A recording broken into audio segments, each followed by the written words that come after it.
আমরা গতকালকে এক্সিট পোলের রিপোর্টের ফল দেখেছি আর আজকে রেজাল্টের ফল দেখছি। মানে যে ইন্ডেক্সটি গতকালকে 8% উপরে ছিল সেই ইন্ডেক্সই আজকে 13% নিচে। এটি নিফটি পিএসইউ ব্যাংক ইন্ডেক্স।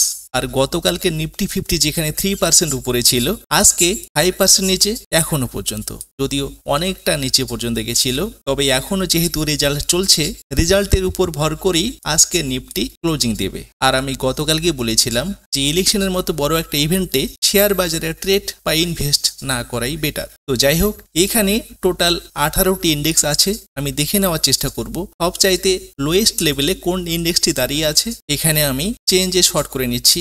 এখানে দেখুন নিফটি এফএমসিজি 0.64% উপরে, আর সবচাইতে লোয়েস্ট যে লেভেলে আছে সেটি হলো নিফটি পিএসইউ ব্যাংক। এবারে আমরা নিফটি পিএসইউ ব্যাংক সেক্টরের স্টকগুলোকে দেখে নেব। এখান থেকে নিফটি পিএসইউ ব্যাংক সেক্টরটি দেখে নেব। এখানে নিফটি পিএসইউ ব্যাংকে ক্লিক করার পর এখানে টোটাল 14টি স্টক আছে। আর এই 14টি স্টকের মধ্যে সবচাইতে নিচে গেছে আজকে জে&কে ব্যাংক, তারপরেই ইউনিয়ন ব্যাংক।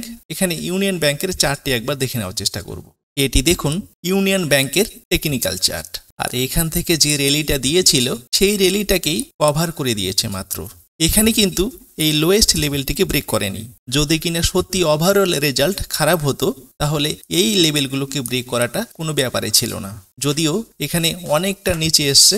আর আমরা যারা ইকুইটি ট্রেডার, আমি মনে করি এরকম একটা বড় ইভেন্টে এরকম মার্কেট ভোলাটিলিটি স্বাভাবিক। হয়তো বা কয়েকদিন আমাদের ভুগতে হবে, হোল্ডিং পজিশনটি রেড কালারের দেখতে পারবো, কিন্তু একটু যদি আমরা মার্কেটে সময় দিয়ে থাকি তো সেই লসগুলোকে আমরা রিকভার করতে পারবো।